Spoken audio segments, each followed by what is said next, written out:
Good morning. We've broken into the usual schedules this morning to bring you a special programme on Diana, Princess of Wales, who died a few hours ago. She was killed in a Paris car crash, robbing the nation and the world of a woman they'd taken to their hearts at the age of just 36. The princess died under the same spotlight in which she'd lived most of her life, fleeing with her friend Dodi Fayed from the press photographers who dogged her every step. Their Mercedes car careered out of control in a tunnel alongside the River Seine shortly after midnight.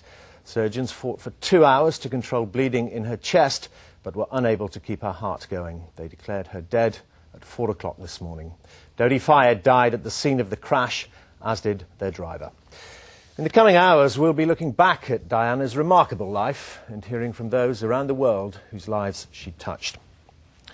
Well, with me throughout in the studio will be ITN's royal correspondent, Nicholas Owen, and we have correspondents at Buckingham Palace and Kensington Palace here in London, at Balmoral, where the rest of the royal family is coming to terms with the news, and of course in Paris itself. But first, Caroline Kerr reports on the terrible events of last night. It was here, in an underground tunnel alongside the River Seine, that the fatal accident occurred in the early hours of this morning. The Mercedes in which the princess had been travelling with Dodi Fayed was wrecked beyond recognition. It had veered out of control as it entered the tunnel, apparently travelling at high speed. Police said they believed the car was being pursued by photographers when the crash happened. In spite of the efforts of the emergency services, Mr. Fayed died at the scene of the crash along with his driver. The princess was treated by paramedics at the crash site and then taken to hospital. Passers-by rushed to the scene. Some of the first to get there described what they saw. One of the first three people in the tunnel. The driver was unconscious, sounding the horn for probably almost 2 minutes. Like she said, I approached the car, got probably 30 feet away, noticed liquid and a gentleman running at me, shouting and waving to leave the tunnel. We exited, sat at the mouth of the tunnel. It was probably 3-4 minutes after that the police arrived. Witnesses confirmed that photographers were there at the time of the crash. The gentleman who was taking pictures was there immediately following the accident. And his camera equipment was far too sophisticated for a tourist. And there was a lot of arguing on the scene, a lot of loud arguing on the scene. And it was definitely with the photographer. Ambulance workers initially managed to revive the princess, but at the hospital where she was taken, the surgeon who treated her said that her heart had already stopped by the time she reached the operating table. Par le SAMU de Paris qui a effectué la réanimation initiale. À son arrivée à l'hôpital de la Pitié-Salpêtrière, elle présente. When she arrived at the hospital, she was already suffering hemorrhaging in the thorax. Then she suffered a stroke. The lung vein was badly injured, despite the care and the heart massage, which was administered for 2 hours. Her death was recorded at 4 o'clock in the morning. The British ambassador, who was also at the hospital, confirmed the tragic news. Tonight's accident is a terrible tragedy. The death of the Princess of Wales fills us all with deep shock and with deep grief. And our thoughts and our prayers are with her family and her friends, and with the family and friends of the others who died in the accident. The Queen and the Prince of Wales and the Prime Minister have been informed of the accident and of the death of the Princess of Wales. At the scene of the crash, French police seized a number of motorcycles. 7 photographers, all apparently French, were arrested. They're being questioned at the city's crime squad headquarters as witnesses to the accident. No charges have been pressed as yet. As the wreckage of the princess's car was towed away in the early hours of this morning, the French Interior Minister paid tribute to Diana, a woman whom he said was well loved in France and who will be greatly missed. Outside the British Embassy in Paris, the Union Jack was flying at half-mast, as Paris and the rest of the world wakes up to the news that Diana, Princess of Wales, died here last night. Caroline Kerr reporting there. Well, now to Nicholas Owen, our royal correspondent with me here in the studio. Nicholas, the initial reaction of anyone waking up to this news is going to be immense shock, disbelief. Yes. Dermot, it has been the most appalling night, I have to say, for any of those of us who've been involved in covering these events, and as you say, as people wake up and digest the full nightmare of what has happened. But can I just say this before we start? Our thoughts must be, first of all, with those young princes, the sons, William and Harry. Everybody knows that what sort of mother Diana was, a superb mother, and cared so deeply for them. They've been at Balmoral with their father, the Prince of Wales, and with other members of the royal family, and learned the terrible thing that happened. They learned that in the early hours of this morning, and it's just the most unimaginable tragedy, of course, for that family. Beyond that, yes, a terrible sense of shock. I think not just here, right across the world, and I think that's what we're going to be hearing a great deal of. Everybody, everywhere, is going to be horrified by this. We are talking about the most famous person in the world, frankly. The brightest star, whatever the arguments, the controversies, the embarrassments occasionally. She was a magnetic personality, and she will be fantastically missed. Questions, of course, being asked now about the level of press intrusion into her life. Yes, indeed. I mean, the poignancy of her ending her life in this way, pursued, as far as one can tell, by the paparazzi, the expression, the Italian expression that's used about these sort of people, unofficial photographers, really, who hope to get that one picture that will make them an absolute fortune. Some accounts say that the car in which she was in, provided by the Al Fayed family, having left the Ritz Hotel, went into that tunnel at about 120 miles an hour. Now, maybe that's a bit of an exaggeration, but it was obviously going terrifically fast when you see those pictures of the appalling damage. So, one can only imagine that the driver had been told, you know, there are those photographers again, step on it, get us out of here. And, of course, with the most tragic and awful consequences that we can see. So, and now police inquiries are underway to see exactly what did happen and so on. But we are told there were scenes at the accident, Caroline Kerr mentioned it, beatings up and so on. It's an appalling turn of events. OK, Nick, thanks very much indeed for the time being. Well, across the country, and indeed the globe, people have been waking up to the news of the Princess's death and reacting with the same horror and sorrow. The Queen and the Prince of Wales issued a statement saying they were deeply shocked and depressed. The Prime Minister said he too was devastated. He said Diana had been a wonderful, warm and compassionate person, loved throughout the world. That thought was echoed by President Clinton, who said he'd been profoundly saddened at news of the Princess's death. Andrew Simmons reports. Britain woke up this morning to a numbing shock and sense of loss. At Buckingham Palace, a sombre gathering of people unable to express themselves with words had started laying flowers at dawn. It was the Foreign Secretary on the other side of the world about to leave the Philippines who gave the first British government confirmation that the Princess had died. I am greatly shocked by this news. Our first thoughts must be with her children and with her family at this time of immense loss to them. I was fortunate to have the opportunity of working with the Princess on her international charity work. I believe what has happened is a tragic loss at a young age of someone who'd shown great courage and commitment in drawing attention to serious issues.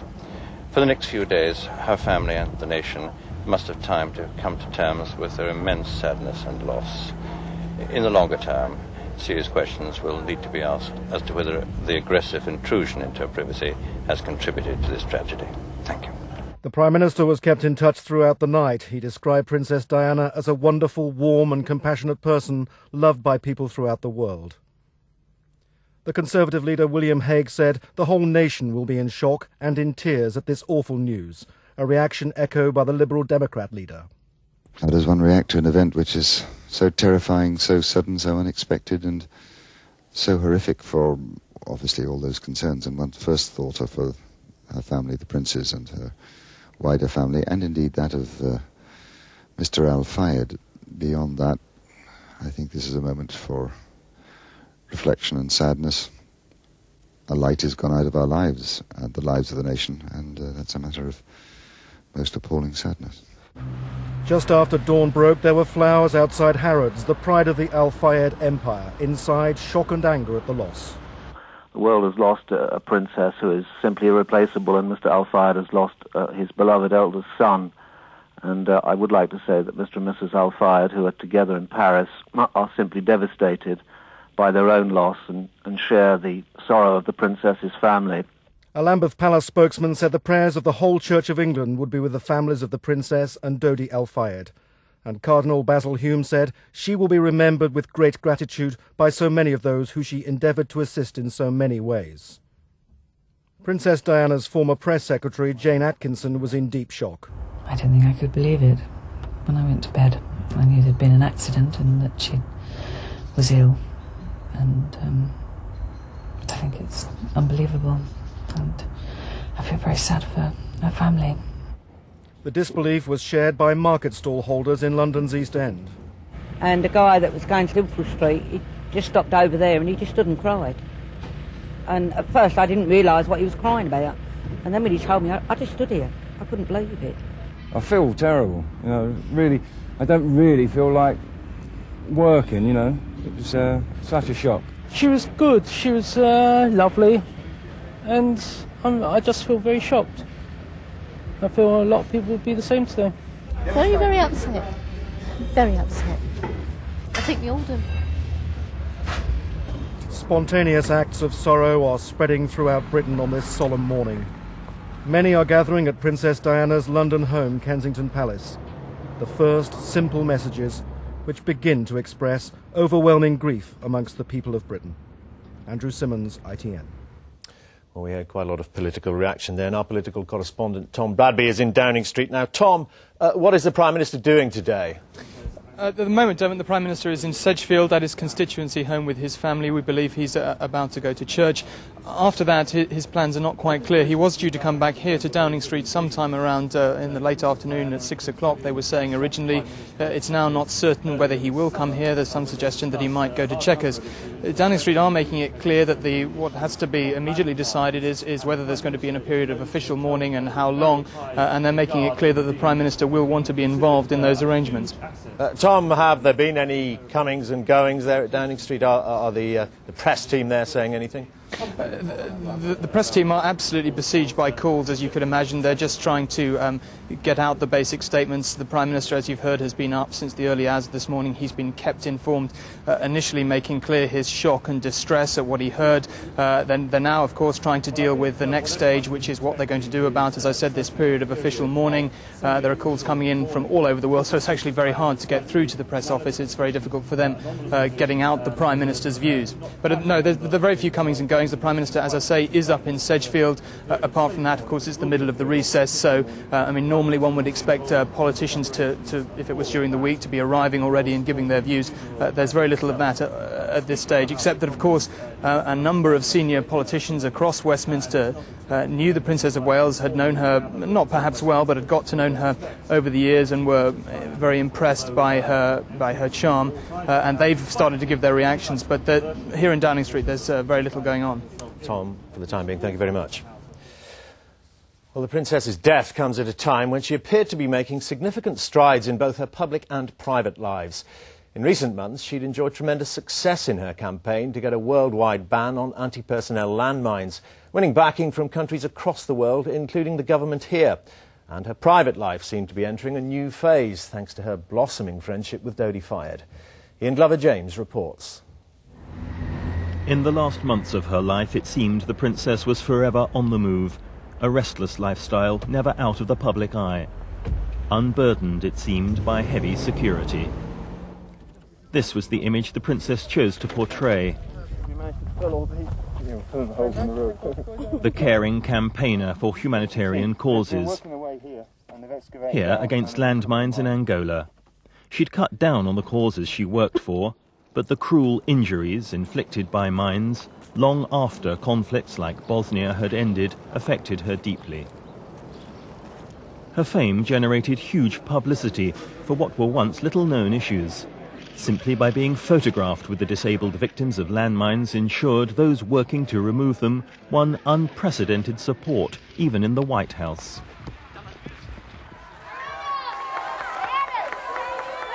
By now, her fame as an ambassador for good causes was truly international, and she was seen with some of the world's most celebrated figures. She seemed at ease in a role she developed for herself and was greeted enthusiastically wherever she went. She was named Humanitarian of the Year in America and mixed with that nation's most powerful and influential figures. Here with Colin Powell, the former chairman of the Joint Chiefs of Staff, and Henry Kissinger, the former Secretary of State. The Princess's sincerity in this role impressed America. They seem to possess a never-ending supply of compassion for their child. It wasn't always so high-powered. She twice flew to Pakistan to support Imran Khan's cancer hospital. And it was here that a photograph of a caring Diana, cradling a sick child, was to spark her last and controversial press interview. That photograph inspired the French daily Le Monde. Her interview started a political controversy on landmines, and this being just after she celebrated her 36th birthday party in London, she said press intrusion in her private life was so bad she'd have abandoned Britain years ago, were it not for her sons. But her taste for a high-profile lifestyle, this was Gianni Versace's memorial service in Italy, sometimes sat uneasily in the minds of the British public with the role of mother of the heir to the throne. Her response was to escape from the pressures of public life, press pursuit and judgmental columnists who had an opinion on every facet of her life. Even the wisdom of a trip to the cinema or a holiday on Mohammed Al Fayed's yacht was questioned when the royal princes were involved. It was her friendship and holidays with Dodi Al Fayed, the Harrod's heir, that ensured the last weeks of her life were never out of the headlines. Dodi Al Fayed seemed to give the princess the close companionship she sought. Her charm, her elegance and her popular appeal stepped outside the boundaries of establishment tradition. The princess seemed to give Britain its first truly modern royal. Ian Glover-James, ITN. Just to let you know, we've broken into the usual schedules here on ITV to bring you a special programme on Diana, Princess of Wales, who has been killed in a car accident in the early hours of this morning in Paris, along with her companion and friend, Dodi Fayed, and the driver of their car. They were apparently being pursued by paparazzi on motorcycles and were trying to evade them. Our correspondent Tim Hewitt is at Buckingham Palace now. Tim, what is the scene there? It's a very sombre atmosphere here, as you'd expect this morning, Dermot. The crowd's been building up. You can probably see behind me now to several hundred people. A lot of them are tourists, by the way, but a lot of them aren't. The crowd has been building up here since before light. Some of the first people to arrive were a group of students who we met at the gates of Buckingham Palace who'd heard the news as they were leaving a nightclub, and they'd each come with a single rose to lay at the gates of Buckingham Palace. And most of the early visitors here were, of course, not surprisingly young people, but they all spoke about the particular affinity that they felt as young people with the Princess of Wales and how much of a great loss they thought her death was. We've heard nothing official from the palace yet. We still don't know when we're going to get any further statements from inside the palace or, of course, when the royal family are due back. But the crowds are building here all day and will continue to build, I'm sure.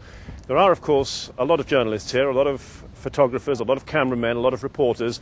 It's not easy for them either, and there have been some fairly unpleasant scenes. Some of the people who've gathered here have felt that the press are not welcome. A French television crew had insults shouted at them.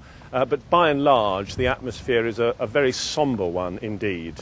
Tim, one guesses if there's quite a few tourists there that not everybody is aware of the terrible events that they're actually finding out at the gates of Buckingham Palace if they've just come along for a day out. I think that's right, Dermot. A busload just arrived, a coachload of Japanese tourists who went up to the gates, were surprised to see the flowers, obviously didn't realise what was going on, were taking photographs of themselves and so forth.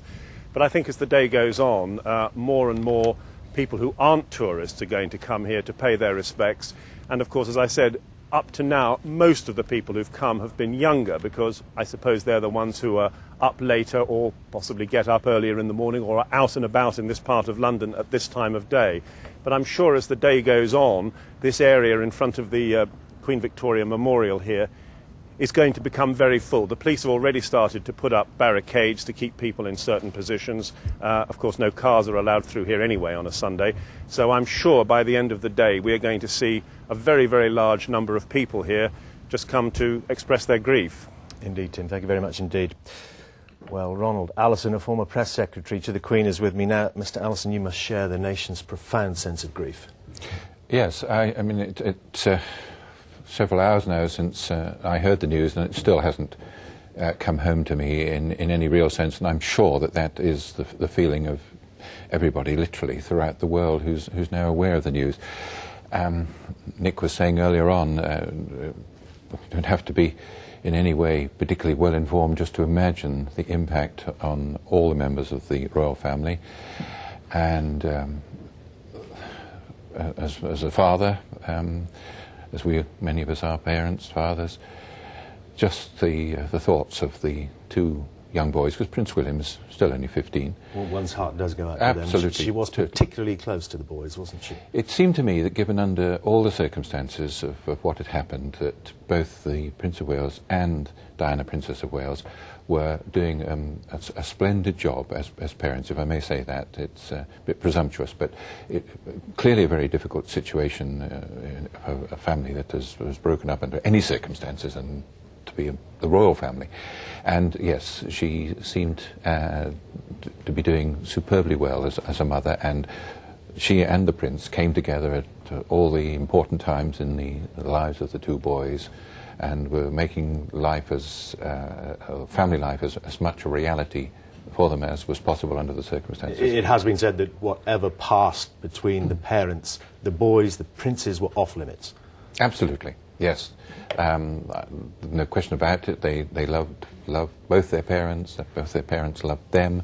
They were on the whole pretty well treated by the media, and at Eton Prince William has been left alone, and this recent holiday up at Balmoral with the photo calls, the press have kept away and let them grow up in reasonable privacy. Well, of course, the press and the media feature large in this whole affair. You, of course, were a former press secretary to the Queen. Did you witness at first hand any of the kind of level of attention that the Princess commanded? In my time, there was nothing of the intensity of the interest that has been in the Princess, right from the word go. From the time of the engagement, some of the pictures that we've been seeing right the way through. I had one conversation with her before she was married, and in which she said, well, of course, talking of the intensity of the press interest, of course, once we're married, Italy I said, I'm sorry, it won't. And when she announced, whenever it was some years back now, a sort of semi-retirement, again, in this very studio, we were discussing this. No, it was going to be with her, always. So she was totally unprepared for it? At the time of her marriage? Yes, she was. She had, I don't think she, and perhaps that those around her couldn't have foreseen quite the intensity, because she was such an unusual person. And when you have somebody like her, who's just, apart from anything else, so beautiful, and that every editor will put her on the cover of every magazine as often as possible, and so on and so on and so forth, it was bound to build up into something that was almost too much to bear. Well, building up to the present day, it had become a frenzy, an absolute frenzy for photographs of her and Dodie. It's been said that a photograph of those two together could command hundreds of thousands of pounds, if not millions. Mm. Yes, and that was the case. I mean, I would always draw a distinction between the staff photographers, those photographers working for publications in this country, who are answerable to their editors, and who Palace Press Office can talk to the editors, as I did in the past on occasions, and ask for some level of cooperation, and as happened up at Balmoral this summer. And the contrast between the staff photographers and the freelancers, the paparazzi, as they like to call themselves, who are a law unto themselves, but who are still paid enormous sums of money by editors if they get the picture that everybody seems to want. So there are different levels of press attention. There are those that abide by some rules, some give and take, and those that will stop at nothing for a photograph, effectively. Yes, indeed, that is the case now. And we suspect that it was those paparazzi that were pursuing her and Dodie last night. Well, that seems to be what's coming through from Paris. That doesn't mean that they are as such to blame. That's not for us to say, but I mean, going back to my much quieter times, there were occasions when members of the royal family were pursued by photographers. They were in their cars, and some photographers riding pillion, somebody driving the bike, and the photographer riding pillion with his camera. It does happen, and we've seen what a consequence of it can be. Whether one can't yet say a direct consequence, but undoubtedly. Well, Alison, thank you very much indeed. French police say Princess Diana and Dodi Fayed were being pursued by press photographers on motorbikes, as we've just heard, when their car careered out of control. 7 of them were later detained for questioning. It was the kind of hounding she'd been forced to get used to, but had often resented, not least in recent weeks, as her friendship with Dodi Fayed flourished. Jennifer Nadel now examines the princess's difficult relationship with the press and looks at what repercussions their apparent role in her death will have. For the last 17 years, the princess's every move was followed, recorded and scrutinised by the press. Whether trying to steal a few precious moments on holiday with her children and friends, or simply trying to work out at her London gym. Photographers and editors alike knew her face, and the fairy tale that went with it would always sell. Most recently, photos taken of the princess in Saint-Tropez with Dodi Fayed sold for hundreds of thousands of pounds. The Sunday newspaper that bought them raised its price and its print run. In her interview with Panorama, the princess said she was all too aware of her value. It took a long time to understand why people were so interested in me, but I assumed it was because my husband had done a lot of wonderful work leading up to our marriage and our relationship. But then during the years, you see yourself as a good product that sits on a shelf and sells well. Calls for tougher laws that would have afforded the princess greater protection were recently rejected. Today, the government said it was too early to say what changes, if any, should be made.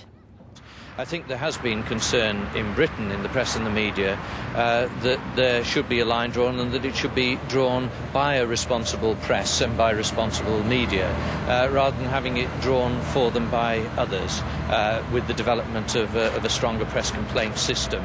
And I'm certain that that is the right way to go. The paparazzi clearly wouldn't have been pursuing her were it not for the fact that the photographs that of her that they took earned so much money for them. Editors themselves say privacy laws would be unworkable. I cannot see any change in the law that would be remotely effective in stopping incidents like this. I just can't. I think it is possible that, I don't know in this particular case, it's possible that this was technically an assault. In other words, there is a role for the criminal law in protecting people's persons and property from harassment. At Buckingham Palace this morning, mourners were clear about where they laid the blame. Why did they pay so much money for the photographs? Why were the paparazzi after them? If there was no money in the photographs, they wouldn't have been after her in the tunnel. Whatever the difficulties of providing greater protection for those in the public eye, there will clearly now be a stronger than ever desire for change. Jennifer Nadel, ITN. Well, the terrible accident happened in the French capital. For the very latest, we're joined from Paris by our Europe correspondent, Bill Neely. Yes, you join me at the Salpêtrière Hospital, where the body of Diana, Princess of Wales, has lain now for nearly 7 hours since she died at 3 a.m. London time. Behind me, outside the doorway, Parisians, and they are mostly Parisians, have been leaving flowers, bouquets, huge bouquets, tiny posies for about the last 2 or 3 hours. They've been coming up steadily one by one, and outside the hospital there, that floral tribute has been growing now for the last few hours. A few hours ago, doctors gave a very detailed medical statement of what exactly they tried to do to revive the Princess of Wales. They said Diana's death was recorded when surgeons gave up their bid to restart her heart after massive internal bleeding in her chest. The ambulance workers at the scene had initially tried to revive her, and in fact had managed to revive her, but the doctors say her heart stopped beating almost as soon as she arrived at the hospital due to massive blood loss inside her chest. They actually tried for about 2 hours to restart her chest, but at 3 a.m. London time, her death was declared after no effective circulation could be re-established. It's not quite clear at the moment what will happen with the body of the Princess of Wales. There's been speculation that it may be flown back to Britain as early as this evening. So a crowd has gathered here, maybe 200 people on both sides of the road, and a crowd indeed had gathered this morning at the spot where the crash happened. I actually managed to get into the tunnel to the very spot where the accident had happened, and there the police have very carefully marked the road with white chalk. The first marks as you go down into the tunnel. It's a very steep incline after some bends and twists on the road. The first thing you see are the marks of the wheels on the road, where the police believe the car began to veer to the left. Then there is a mark on the curb, where you can see a chunk of concrete out of the curb, where the car hit the curb. At that stage, it began to go up onto its side and up about another 50 metres or so. It was travelling very, very quickly indeed. Whether it actually landed on its bonnet or not, we don't know, but it certainly crashed with great speed into the wall of the tunnel. Dodi Al-Fayed was found apparently dead in the back of the car, and the Princess of Wales was taken out of that car. The police, we know, have taken 4 motorcyclists, journalists, photographers in for questioning, and they have confiscated cameras. They will be processing the film from those cameras and seeing what they can see. They have taken the motorcycles and scooters into custody as well. I spoke to one man who claimed he had spoken to a taxi driver at the scene very shortly after the accident. The taxi driver claimed that the car in which the Princess was travelling passed his taxi at a huge speed. He says it was 140 to 160 kilometres an hour. Now that would be in or around 100 miles an hour. On that stretch of road, and it is a very fast stretch of road, that would have been extremely fast for that stretch of road, because the road goes in and out of tunnels. As I said, it dips down, the road curves, and then 100 yards into the tunnel at the Alma Bridge is where the crash happened. As I said, the body of the Princess of Wales was taken to this hospital, where for the last few hours, in fact, I think you can see some doctors and nurses outside. The mood here is very sombre and silent. Diana, Princess of Wales, was actually well loved in France for her sense of style, for her frequent visits to the country. It was clear she enjoyed France, and France enjoyed having her here. But one final word on the investigation. The police say they are investigating the crash as a possible case of manslaughter. So we certainly haven't heard the last from the investigation. The police officers are still at the scene. They're still examining the chalk marks, and they're still literally pacing out the site of the crash from the beginning of the tunnel to the appalling scene in the middle, now covered in sand and glass and the gloves of hospital workers and emergency workers who tried to revive Diana last night. The flowers were beginning to arrive there, petals being strewn on the road. That area will be closed off for some time. And I think, like London, Paris this morning is in mourning. Back now to the studio.